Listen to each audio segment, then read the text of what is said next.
All right, we are ready to pondering Psalm 104. Welcome to Pondering Passages. We're going to ponder this psalm. We're going to look at it together, my friend Dave and I, and we're going to go through it. It's got some really beautiful imagery. It's got a lot of cool things to say, and we're going to cover that as soon as we come back. We'll see you soon. I would love to be a Christian on my own without everybody else bogging me down. I know. Come up with an app for pastors? Well, Hey. That's your unicorn there, Dave. Our audio actually sounds pretty good. Ben said it's the best part of our show.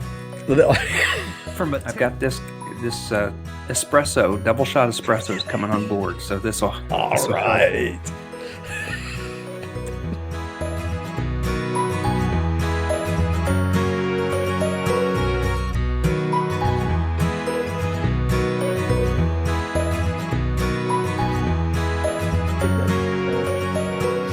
Welcome back to Pondering Psalms, and we're taking a look at Psalm 104 today, and I am joined with my very good friend, Kurt Austin, and my good friend, David Mullins.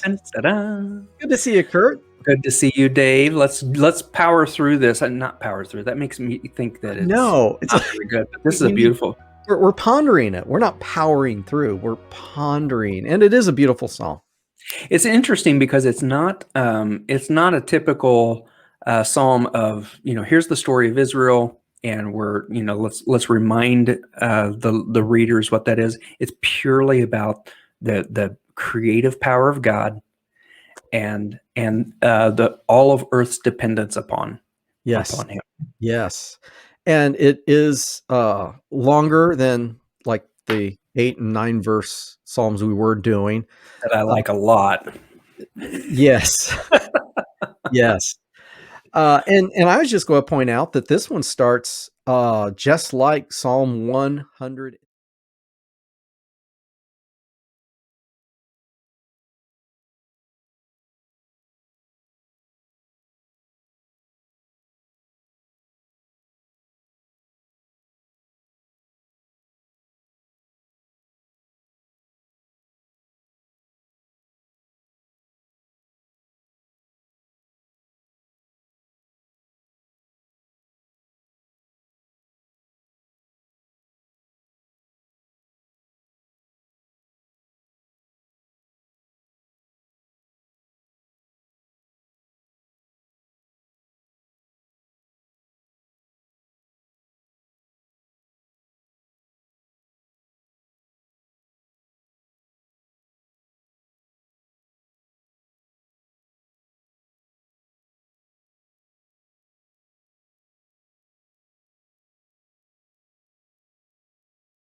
Voice, because the mountains rose and valleys sank to the levels you decree. But I couldn't pull it off.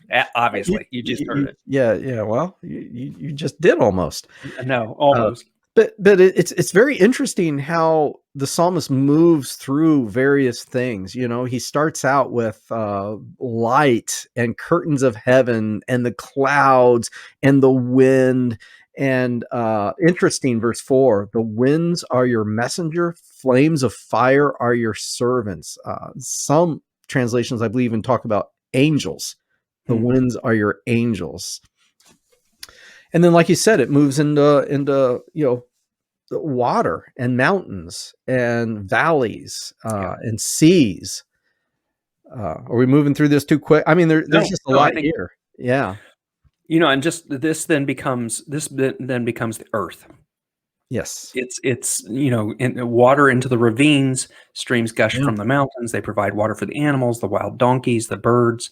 And it's just, it's just a beautiful picture of all of these animals that are dependent on this source of their sustenance, their, not only, and cause the grass to grow for the livestock. And 14 is really cool because then the plants for people to use. Yeah. I like that. And you know, Kurt, this was the section that caught my attention most of the time that I read it. You know, it begins with talking about plants for people to use because again, you Mhm. went through the livestock and Yep, yep. everything. And then talks about you allow them to produce Yeah. food from the earth, wine to make them glad, olive oil to soothe their skin, and bread to give them strength. I'm not sure Just what it is about love it. those three statements, but it's just like, you know, how good is God, you know, to provide something to make us glad, something to soothe our skin? Because I mean, is that none of this is needed? I get except for the bread. You know, we don't necessarily need wine. We don't necessarily need olive oil to soothe our skin, but yet God allows that to be produced so that we can use it in ways that bring us happiness. And to be honest, it made me wanna go to eat at Olive Garden every single time I read this. Well, I usually cook with olive oil, and I Yeah. never thought about rubbing it on my skin. Yeah, I don't know if you've noticed my healthy glow, today, Oh, but yeah, I've oh, been ever since I started reading this. oh, yeah, See? look at that. Yeah, Yeah, yeah, look at beautiful. that. Oh, yeah. Okay. Yeah, that is really a cool it's cool. Not only does God then provide for all of these animals, the donkeys, the birds, the hydrox, the wild goats, all of these are taken care of. So are we. Yes, yes. And there's And even animals here we don't even know what they are. which ones? Hydrox. Oh yeah, they're like rock badgers.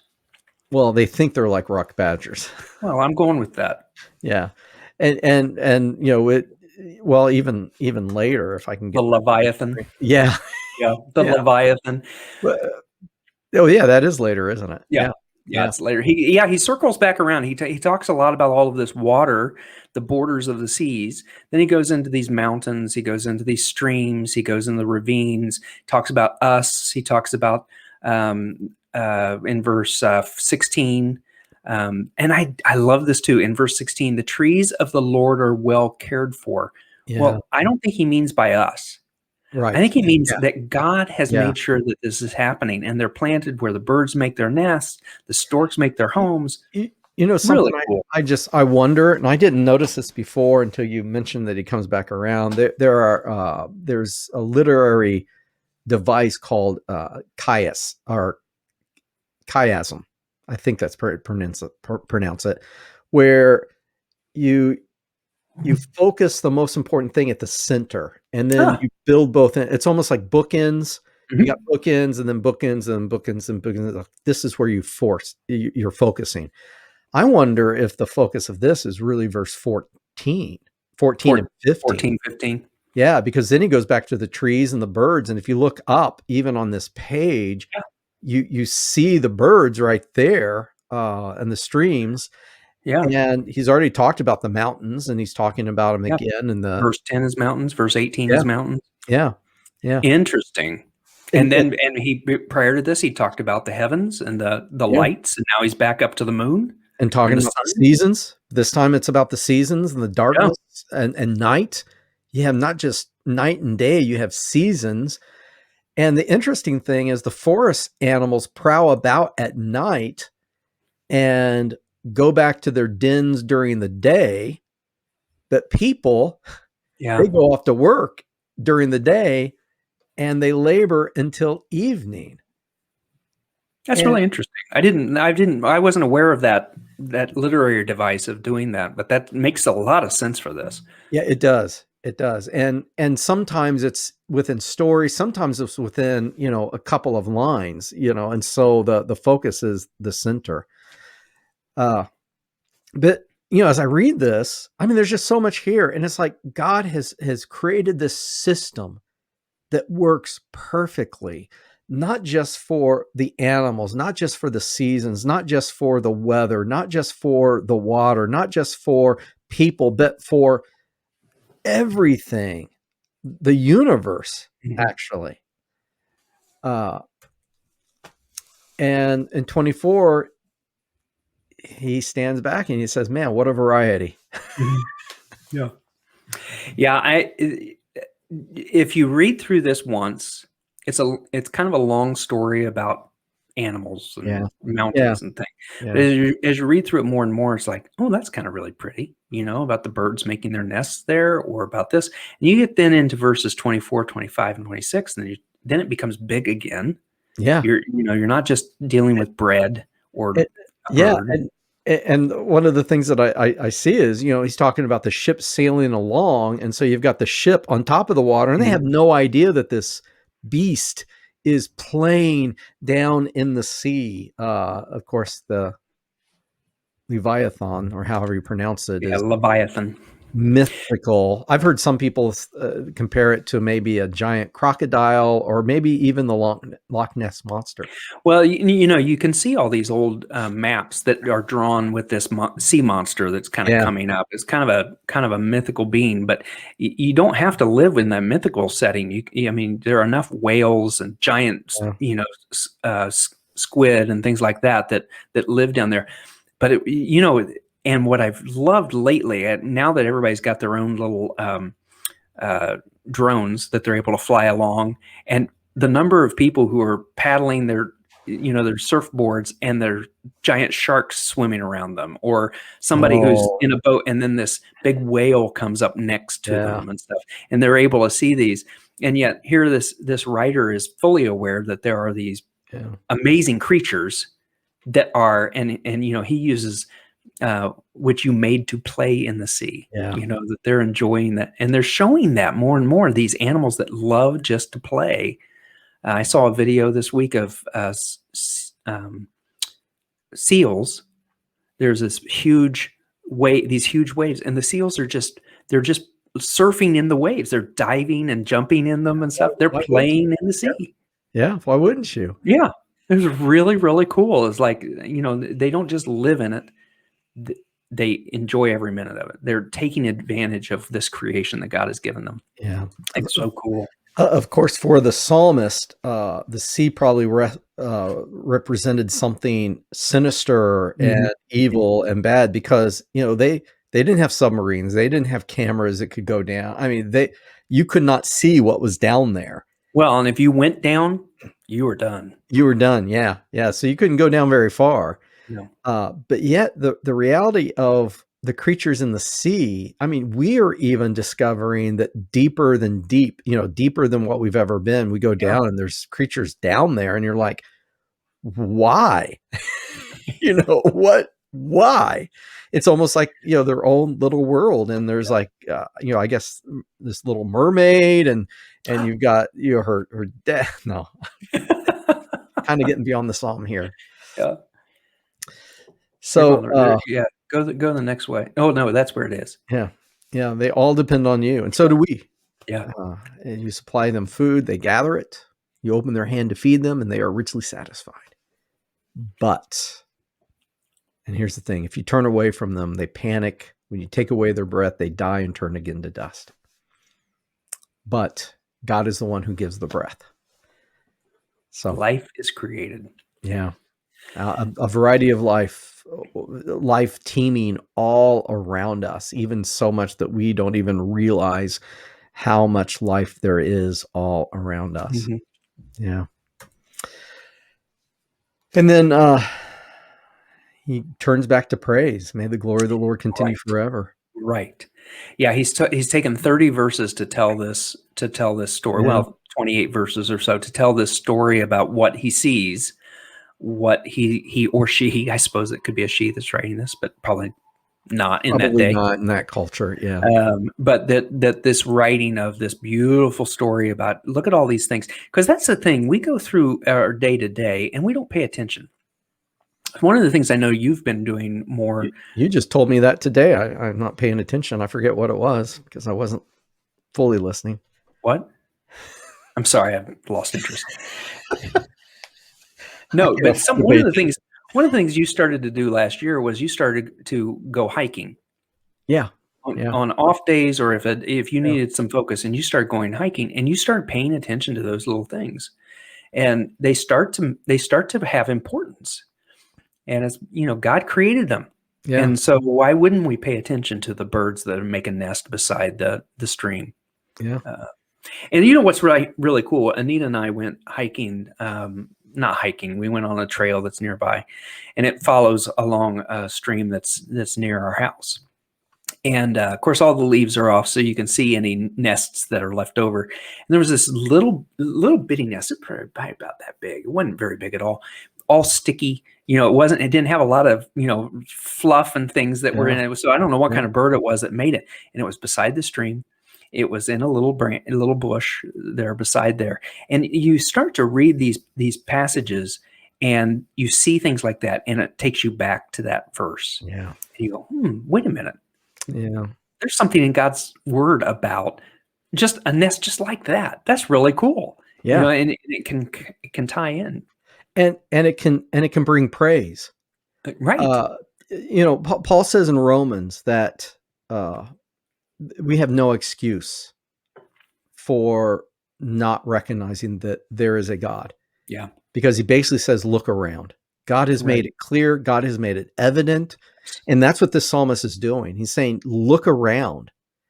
Because when you don't look around, then you don't realize just the system that is here, the system that works perfectly. And we keep looking for life on other planets, and maybe one day we will find some. But usually when it says, oh, we found life on another planet, they're talking about like an amoeba or something. I mean, they're not talking about something like this. Yeah.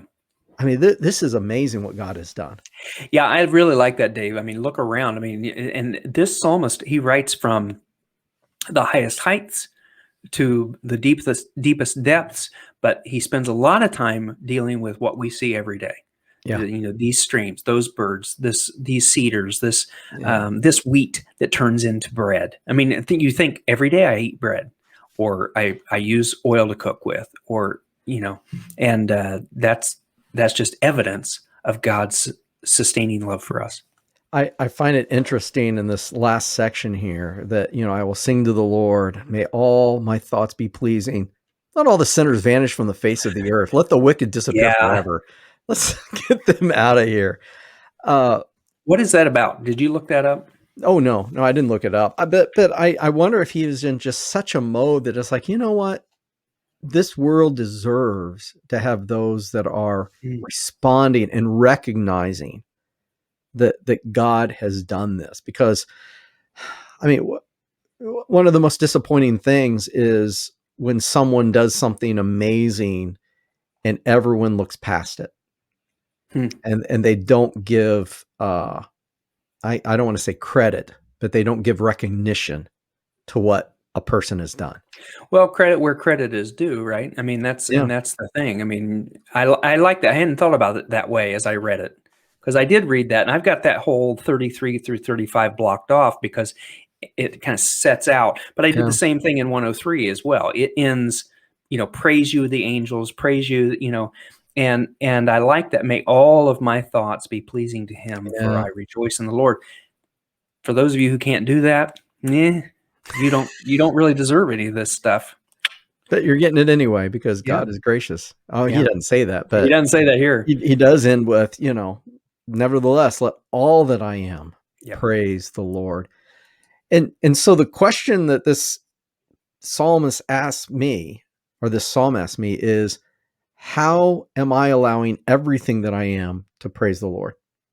Or do I hold things back? When God has not held anything back in just this wonderful place that we find ourselves. See, I read this psalm, and I started going through each verse and underlining what God had done, right? So you stretched, you laid out, you made the clouds, you ride, you placed, you clothed. And so I didn't come away from it from so much as what is my response as recognizing the greatness of God in all of this. There are very few of these verses that doesn't have God being active in some way. Yeah. But the beginning and the end, again, those bookends is about my response to You're what you're God. right. I missed the point. That's fine, Dave. That's Well, fine. I missed not it. about right, wrong, but I'm the guy in verse 35, right? well, I'm one of the sinners that just I needs wasn't going to say anything. but buddy, you don't deserve to be here. I'm just saying. Oh, But God, no, I think that's a great point. Is that we are called to action when we see those things. yeah, yeah. Nice. Well, I think we're probably about at time. Yeah, and next week we're doing 105 again, even longer. Yes. I haven't read it, so I don't know what it's about, but I'm guessing, we're going to need to take some time and take your time, read it every day. Again, it doesn't take very long. Yeah, let it sink in.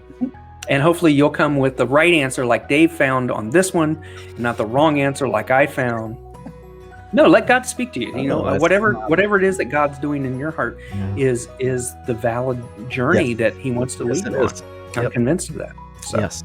All right, well then we will see everybody next week. Maybe. Well, we'll be here. Yes, as always. So, blessings, everyone. Good blessings. God blessings. See you.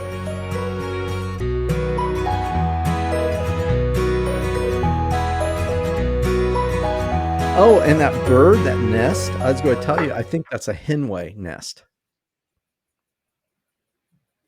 You can't I know enough about birds. There is no such bird as a henway.